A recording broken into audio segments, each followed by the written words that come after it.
Hello friends, आज मैं एक कहानी लेके आई हूँ जिसमें मैं बताना चाह रही हूँ कि जीव और आत्मा में क्या भेद है। अब आप लोग कहेंगे कि जीव ही आत्मा है और आत्मा ही जीव है, लेकिन नहीं। मैं आज इसी के बारे में कुछ बातें बताने जा रही हूँ।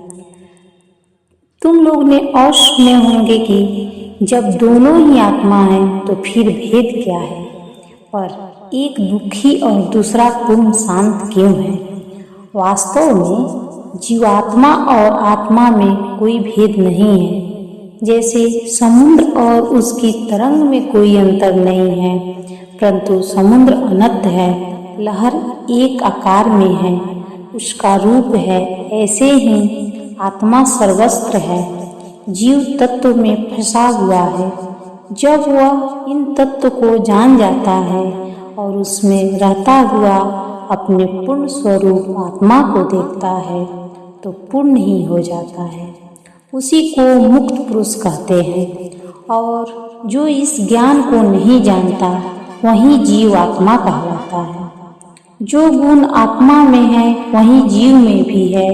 जीव भी चेतन है, अमल है, अनंत युक्त है, परंतु अज्ञान के कारण बंधा हुआ दुख पाता रहता है।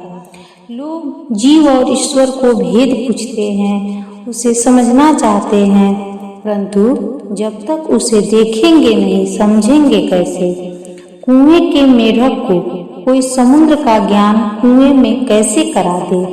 यदि कोई निकल कर उसे समुद्र में पहुंचा दे तो फिर वह स्वयं ही जान जाएगा कि समुद्र और कुएं के जल में क्या अंतर है। पानी में अंतर नहीं, उसकी महानता में अंतर है। कुएं का पल भी समुद्र का अंश है, परंतु वह महानता, वह लहरें उसमें नहीं है।